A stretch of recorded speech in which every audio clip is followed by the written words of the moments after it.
एक गांव में सास बहू रहती थी। एक दिन किसी बात को लेकर दोनों में झगड़ा हो गया। बहू ने मन ही मन ठान लिया कि सास को मजा चखा के रहूंगी। 1-2 दिन का टाइम लिया और बहू बीमारी का बहाना करके सो गई। 1-2 दिन तक खाना नहीं बना, दर्द से कहरा रही थी। पति जब पास में पहुंचा और बोला क्या हुआ, तो पत्नी रोने लगी कि मेरा अंतिम समय आ गया। पति बोला ऐसा क्या हुआ? पत्नी बोली ये बीमारी तो मेरे शुरू से ही है।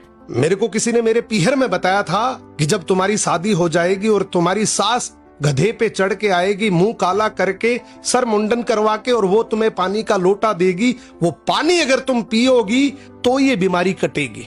पति बोला बस इतनी सी बात, मैं तुम्हारे लिए कुछ भी कर सकता हूँ, तुम मेरे घर की लक्ष्मी हो। पति ने वैसा ही किया। पति अपने ससुराल पहुंचा, अपनी सास के पास जाके उदास होके बैठ गया। सास बोली जवाई जी क्या हुआ, आप इतने उदास क्यों हो? पति रोने लगा और बोला आपकी बेटी का अंतिम समय आ गया। सास बोली ऐसा क्या हुआ, क्या बीमारी लगी है?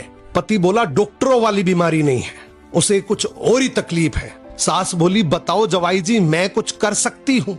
पति बोला हाँ आप ही कर सकती हैं, पर मेरे को बताते हुए शर्म आ रही है, लेकिन यहाँ जान की बाजी है इसलिए मैं आपको बता रहा हूँ।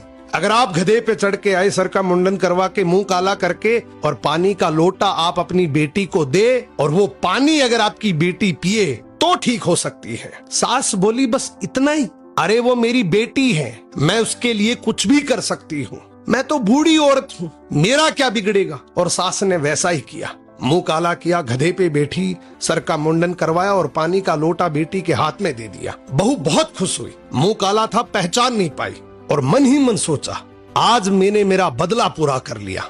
मुस्कुराकर बोली देख तिरिया का चाला, गधे पे चढ़ी और मुंह काला। पति भी बहुत होशियार था, वो भी मुस्कुराकर बोला देख मर्द की फेरी, माँ तेरी के मेरी। कहने का मतलब बस इतना सा है कि हर पति भोला नहीं होता, घर में शांति बनी रहे इसलिए भोला बन के रहता है। याद रखना, अगर